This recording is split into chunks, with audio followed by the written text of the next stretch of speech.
Students, हम लोगों ने लास्ट वीडियो लेक्चर में स्टार्ट किया था मैक्सवेल डिस्ट्रीब्यूशन ऑफ एस्पेक्ट्स और उसी को मैं आज कंटिन्यू करता हूँ। तो put the heading Maxwell distribution of molecular aspects.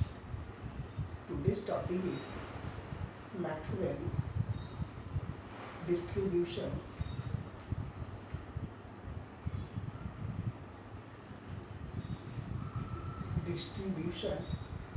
of molecular aspects. Molecular aspects. Maxwell ने बताया कि यदि किसी कंटेनर में आप एक गैस लेते हैं, जैसे मैंने एक कंटेनर लिया और इस कंटेनर में हमने गैस मॉलिक्यूल्स को लिया है, तो इसमें जो गैस मॉलिक्यूल्स होते हैं, इन सारे गैस मॉलिक्यूल रैंडमली मूव करते हैं डिफरेंट डायरेक्शंस में, इधर उधर इधर उधर जिग जैग पाथ पे वो मूव करते हैं। तो जब वो जिग जैग पाथ पे मूव करते हैं तो एक गैस मॉलिक्यूल दूसरे गैसियस मॉलिक्यूल से टकराते भी होंगे।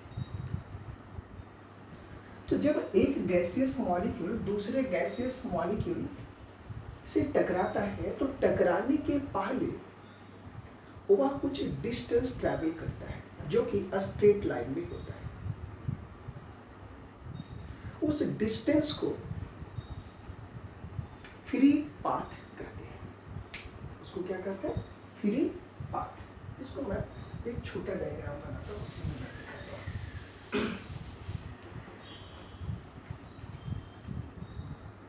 ये मान लेते हैं एक कंटेनर है और इसी में गैस मॉलिक्यूल है।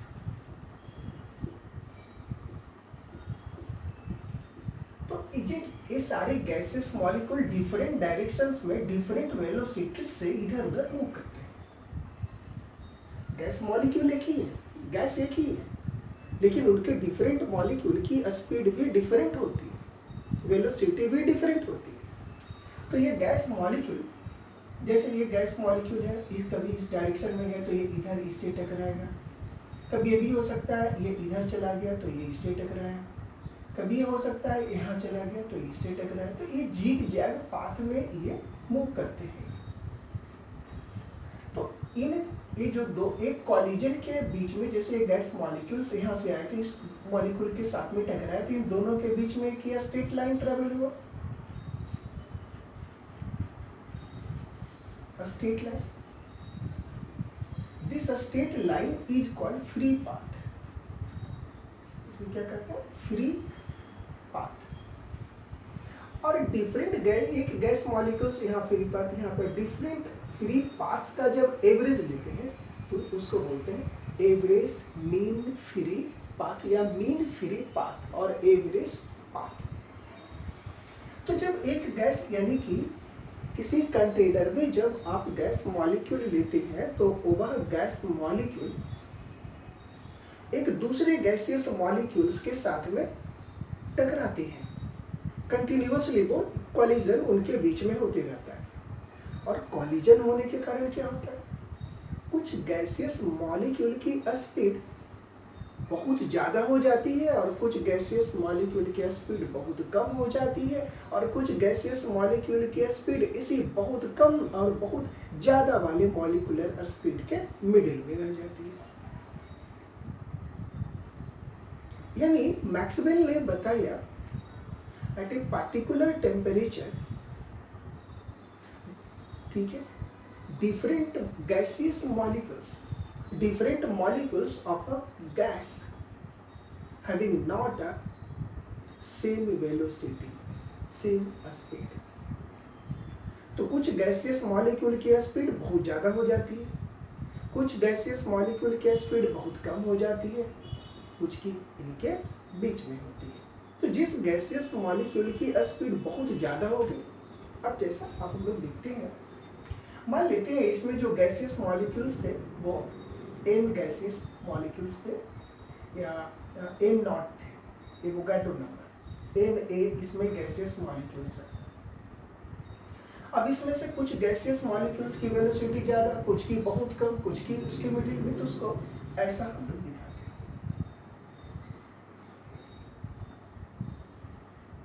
यहाँ पर हम लोग वेलोसिटी को लेते हैं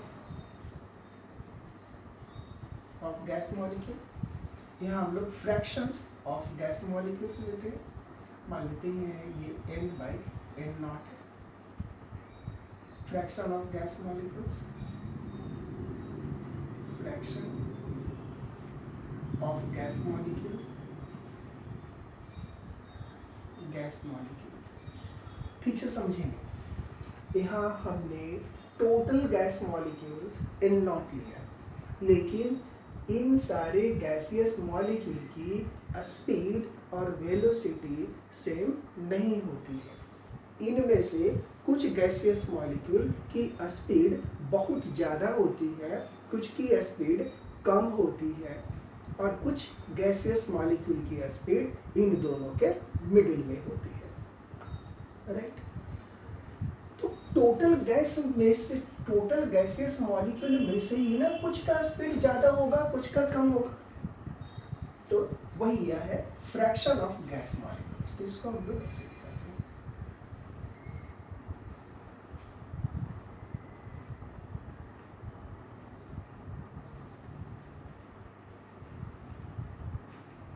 ये टेम्परेचर हमने T1 लिया है, ये टेम्परेचर हमने T2 लिया है।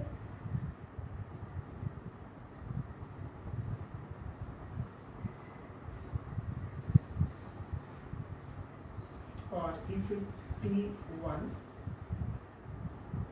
लेस देन T2 हो, वेलोसिटी, ठीक है,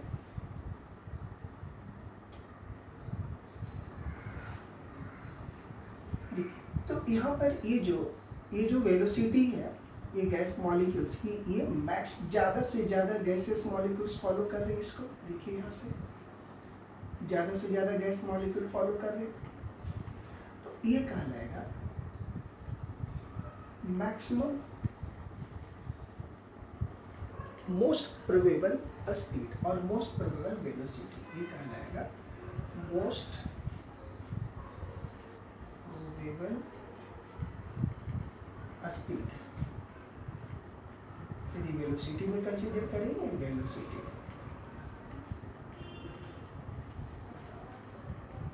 अब यहाँ पर देखते हैं इस मॉलिक्यूल्स को, देखते हैं यहाँ से, देखिए यह भी मोस्ट प्रोबेबल होगा, लेकिन ये मोस्ट प्रोबेबल कब होगा? एट T2 टेम्परेचर, ठीक है, most probable eight T2 temperature.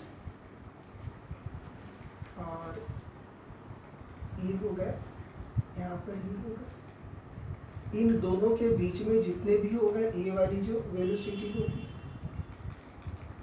देखिए यहाँ से यहाँ के बीच की, ये सभी के लिए ऐसा ही होगा इसमें।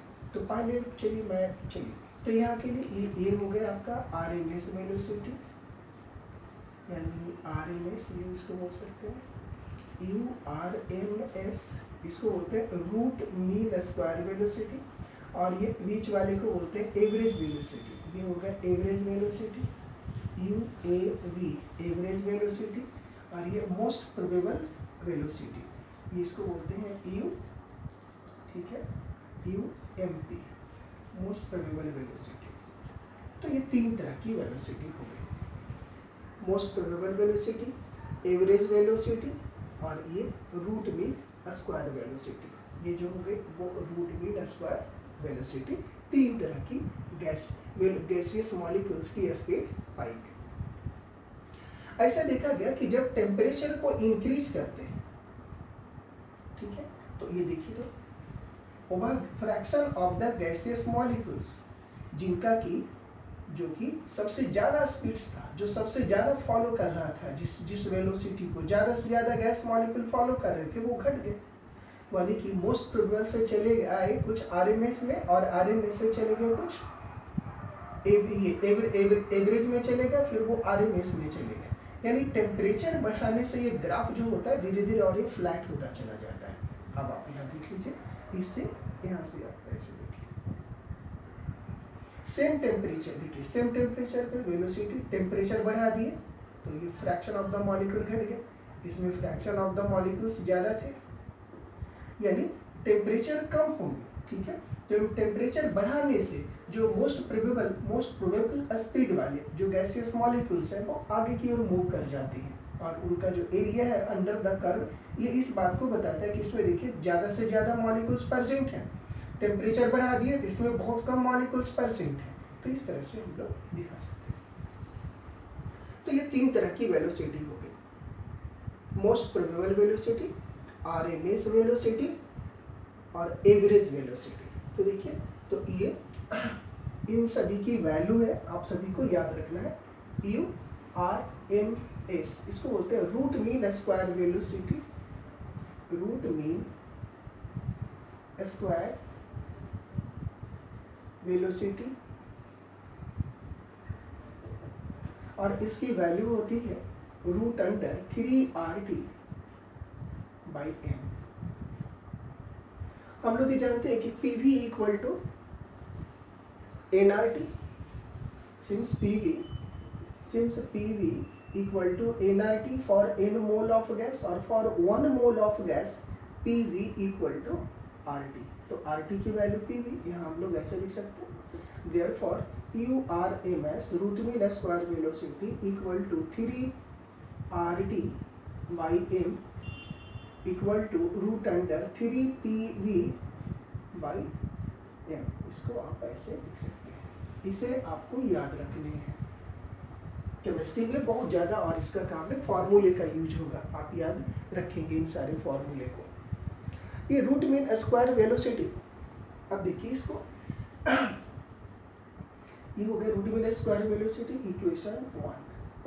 Next average velocity, UAV equal to root under 8RT by m, pi m,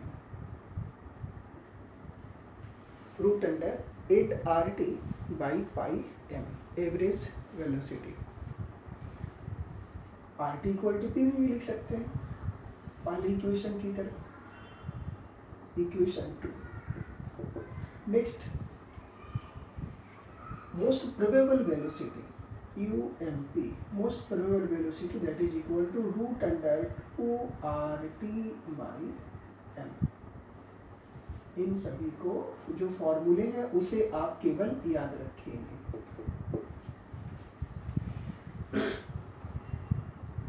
temperature बढ़ाने से ग्राफ इसका और भी फ्लैट होगा। जैसे एक ग्राफ बना करके दिया जाए T1 T2 इस तरह लिख दीजिए, आपको बताया इनमें से रिलेशन बताइए T1 T2 T3 में, तो आप देखिएगा जितना फ्लैट ग्राफ होगा उसका टेम्परेचर उतना ही ज़्यादा होगा।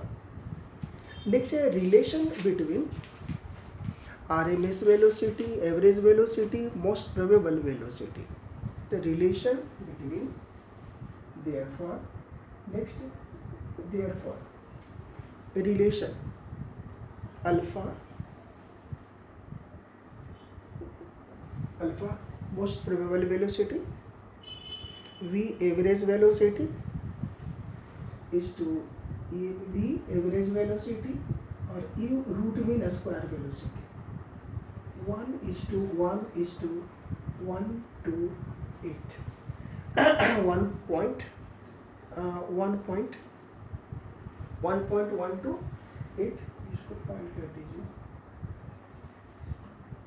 1.128 is to 1.224, और इसका ऐसे लिख सकते हैं 1:1.12 is to 1.22, ऐसे भी लिख सकते हैं शॉर्ट में।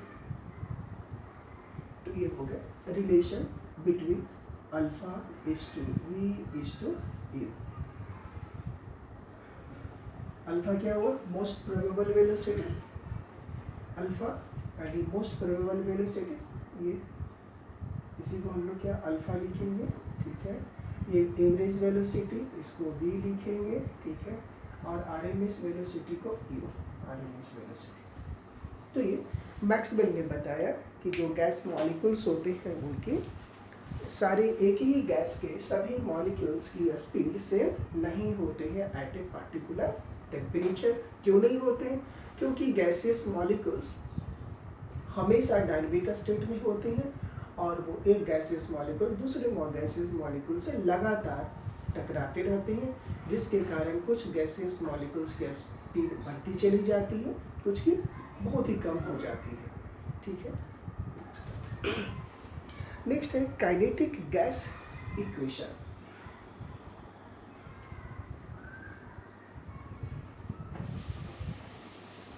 Kinetic gas equation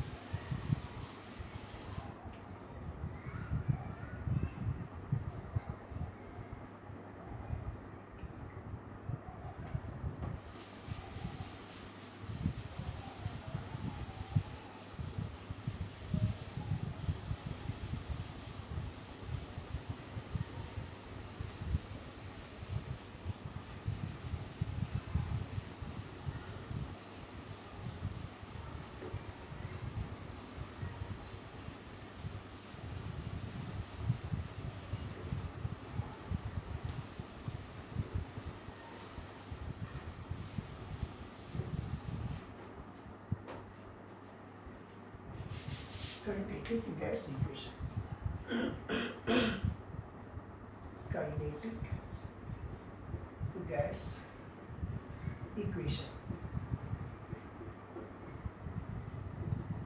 kinetic gas equation आप इसको याद रख लेंगे, PB equal to 1/3 mc²।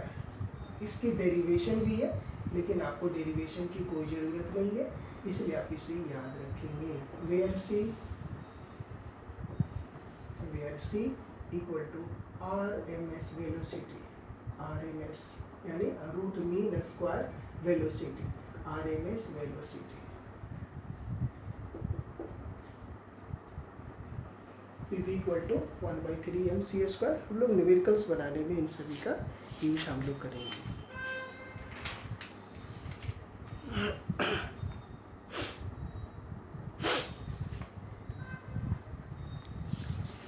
Next अब हम लोग पढ़ेंगे इसके बाद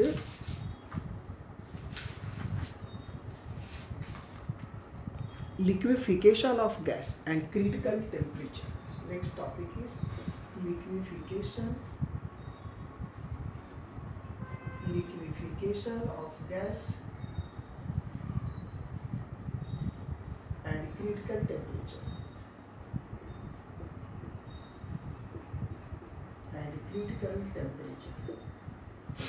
liquefaction of gas।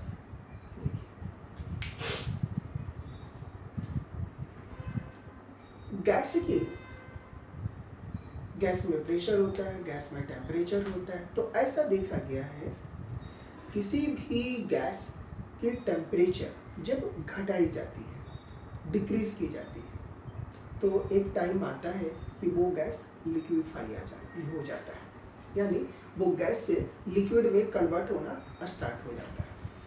दूसरा, जब आप प्रेशर को बढ़ाते चले जाते हैं तो भी एक ऐसा प्रेशर आता है जबकि वह गैस लिक्विड में कन्वर्ट हो जाता है। यानी there are two factors, first one is temperature, other is pressure।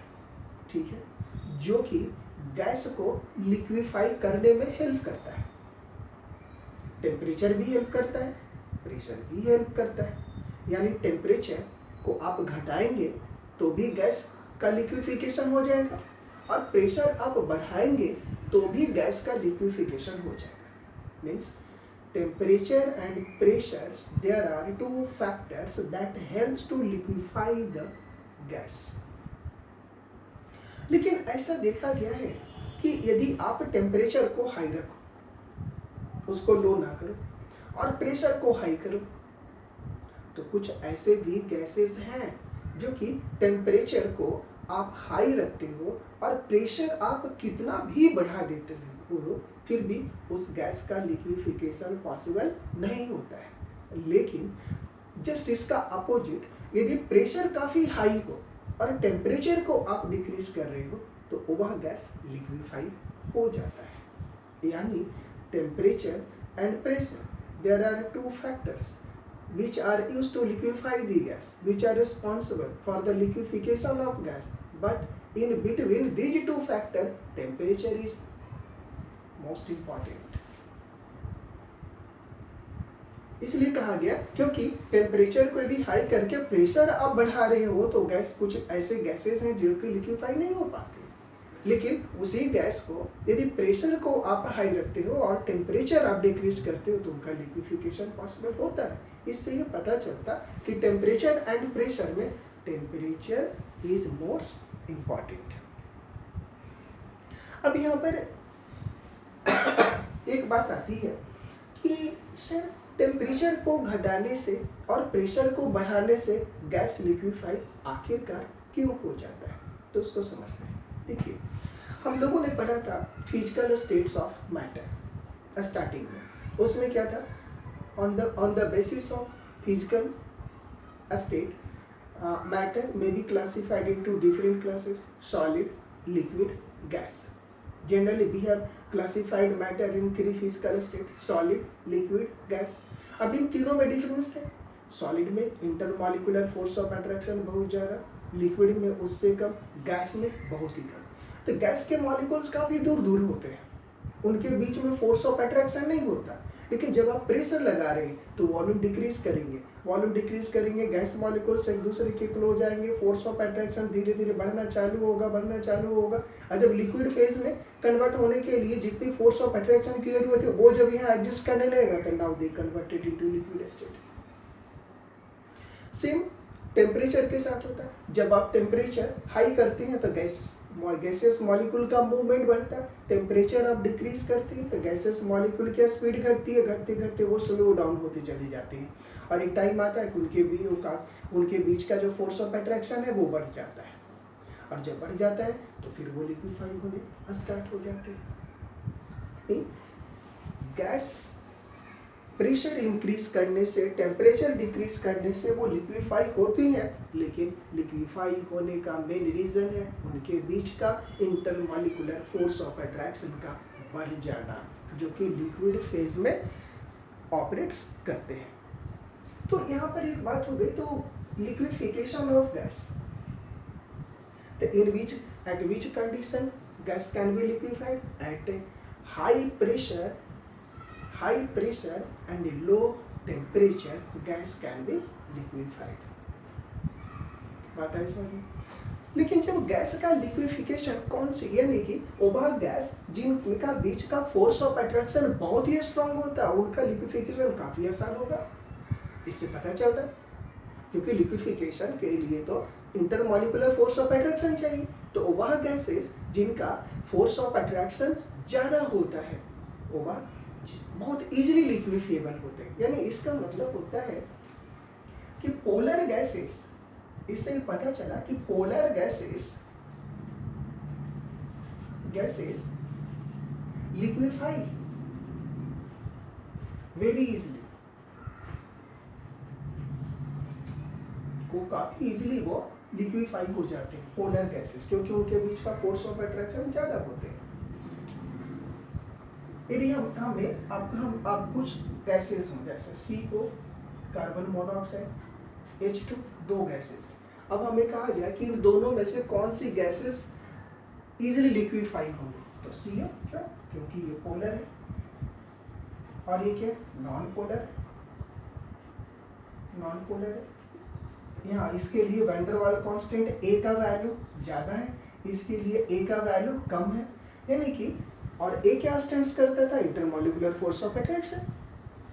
यानी ऐसे भी कर सकते हैं कि A जो गैस का जो लिक्विफिकेशन होता है, यदि उसे वैन डर वाल गैस कांस्टेंट A से आप रिलेट करते हैं तो A की वैल्यू ज़्यादा होगी, उस गैस का लिक्विफिकेशन ज़्यादा होगा, A की वैल्यू कम होगी, उस गैस का लिक्विफिकेशन भी कम होगा। बात आ रही समझ में? नेक्स्ट है क्रिटिकल टेम्परेचर।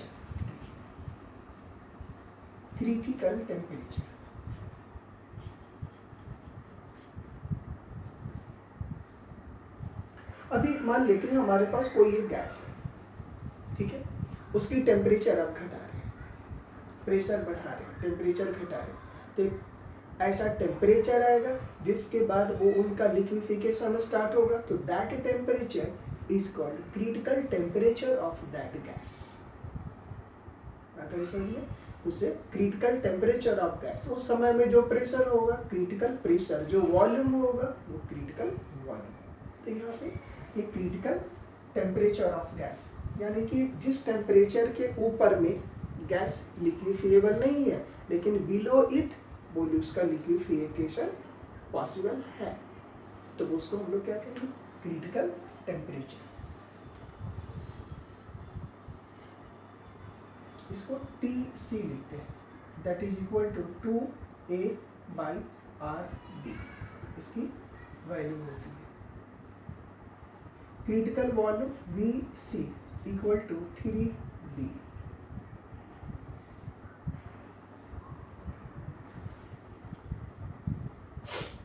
इन सभी का वैल्यू याद रखेंगे, ठीक है। इन्वर्जन टेम्परेचर, इन्वर्जन टेम्परेचर, ये सभी का यूज होगा न्यूमेरिकल्स बनाने में, इन सभी का यूज होगा। तो ये सारे फॉर्मूले के टर्म में इन सभी को आप लोग याद रखेंगे।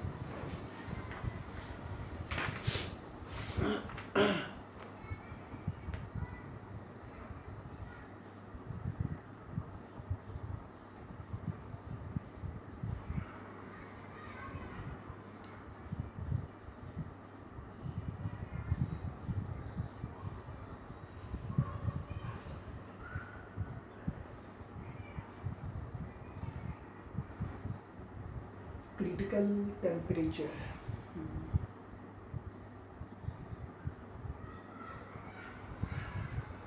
क्रिटिकल प्रेशर, इन्वर्जन टेम्परेचर, ये 2A/RB, ये है RB, इसको चेंज कर लेंगे 8A/27 B², critical temperature 8A/27 B²। Critical volume 3B, ठीक है। Critical pressure, critical pressure RB, critical pressure PC, ठीक है। Critical pressure PC equal to A/27 B²। इन सभी फॉर्मूले को केवल याद रखेंगे। इन्वर्जन टेम्परेचर TA, ये सभी न्यूमेरिकल्स बनाने में काम देंगे, बस आप फॉर्मूले को याद रखिए, इन सभी का डेरिवेशन की जरूरत नहीं है।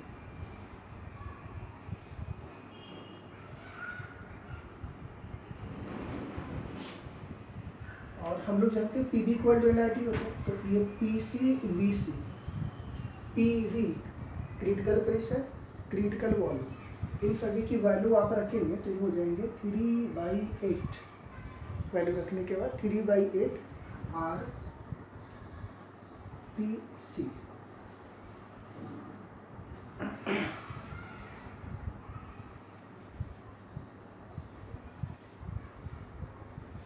इसको ऐसे भी लिख सकते हैं PC VC/TC इक्वल टू 3/8।